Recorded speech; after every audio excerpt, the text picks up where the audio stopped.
Community Viewpoint.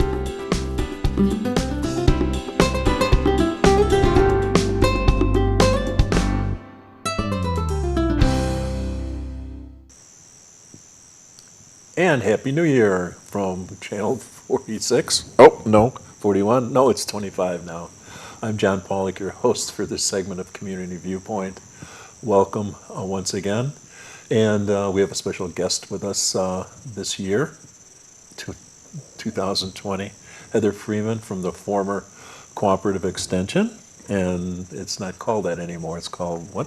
The University of Nevada, Reno Extension. They're rebranding this year. Right. It's on the corner of Calvetta and Dandelion for those of us who are numerically challenged. But what's the address? The actual address is 1651 East Calvetta. If you want to grab the picture of that, we have a picture of the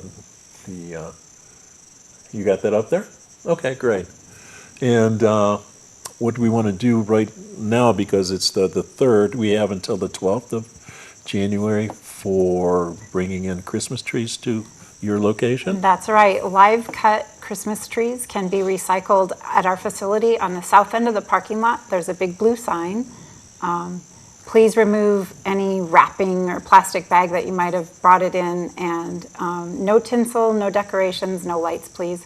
And sorry, but we can't recycle artificial trees, only live cut pine trees. Right. When I stopped by there yesterday, I felt sorry for you. You had the plastic bags, we had tinsel, and we found one little tiny Christmas ball in one of the trees. You know, It happens, Yeah, but we're just yes. grateful that people are recycling their trees. yes.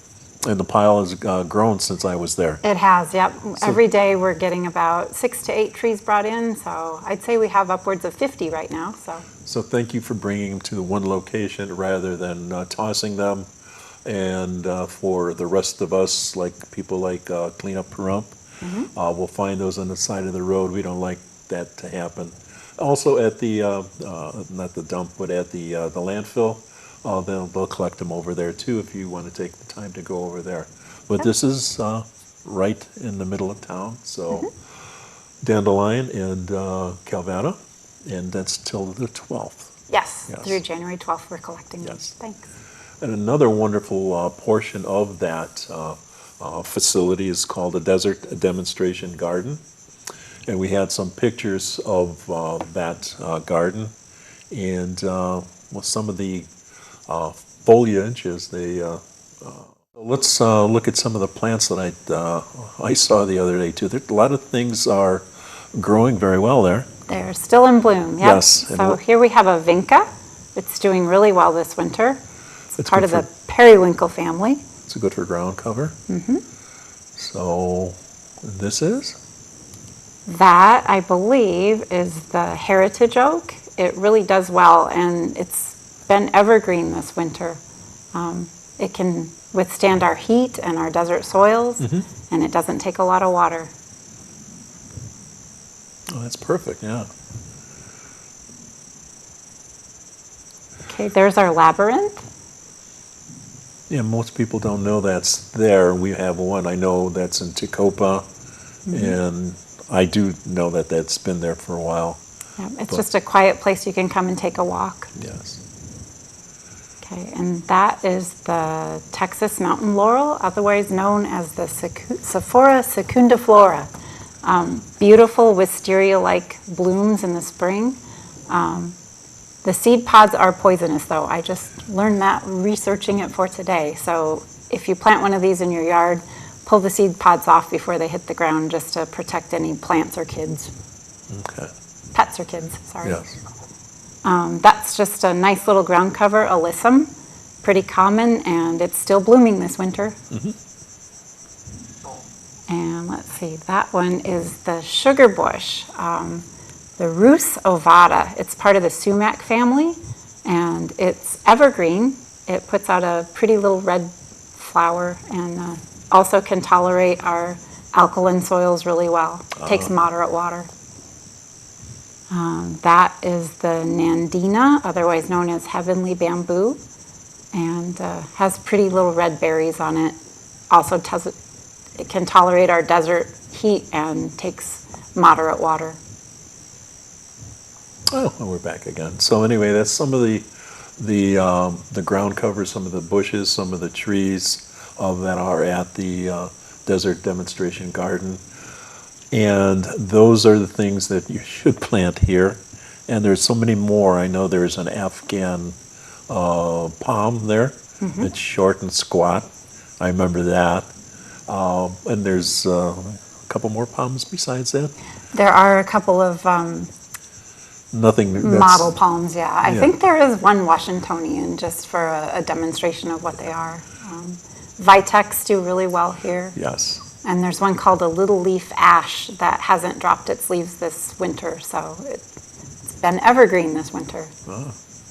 So if you'd like to see what you're supposed to plant and not just go crazy to go to a nursery in town here to just buy something, then I have to keep the receipt and bring it back next year. Stop by the demonstration garden and see what should be planted here that they'll take to our soils, which are very lacking in nutrients. Yes, and they tend to be alkaline, and depending on where you are in the valley, some of them have kind of poor drainage. Yes. And so there's people at the former cooperative extension, I'll have to learn how to say that again. Right. That The extension tips. is open again from 8 Yes. a.m. till 2 p.m., Monday through Friday now. That's So, the important thing. yep. Happy to answer your questions about gardening or horticulture. Yes. And this month, January and February, are Radon Education Month. So if you'd like to learn more about the Radon program, we've got kits to test your house for radon, and you can come and learn about that at the Extension office. That's between now and The end of 20th? February. Yep, Yes. February 29th is the end of that program. Right. Okay. So, and then we're going to be talking about, here's the big one, folks, recycling. Yes. So, you know where you need to go and take your recyclables. There's a big bin over at the Walmart store. And on that bin, there is a big sign to tell you what you should put in there. And that means not yourself either, because we found people in there. And God forbid something happens to you that's very dangerous. Please don't do that.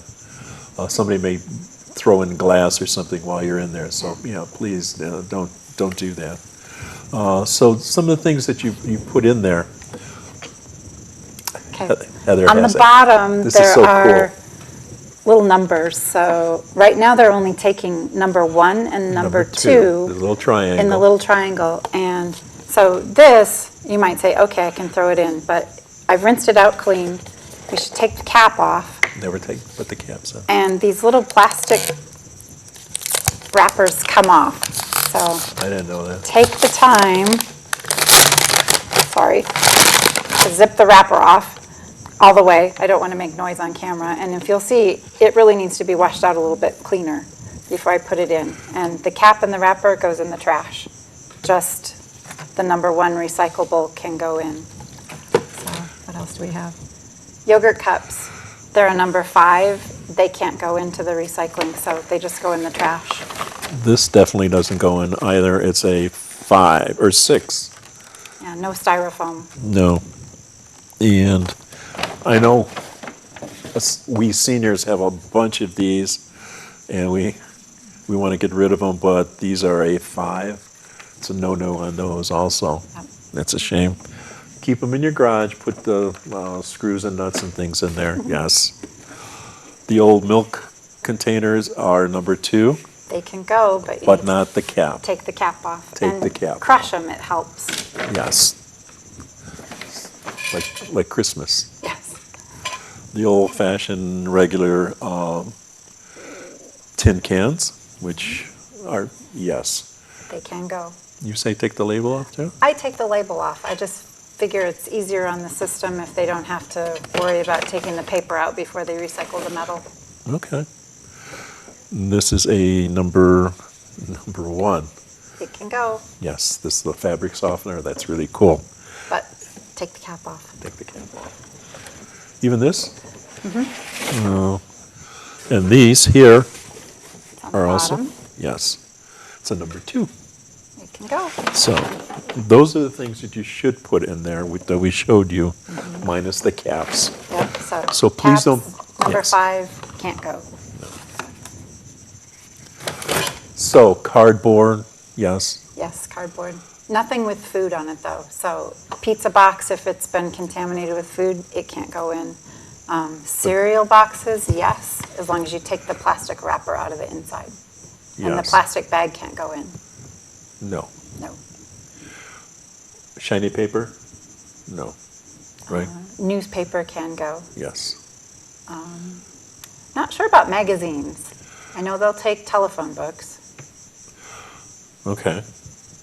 So those are some of the things that you can put in there. Here's something that has been sitting out here the past week out in the parking lot, this is really disgusting. It is something that should never have happened.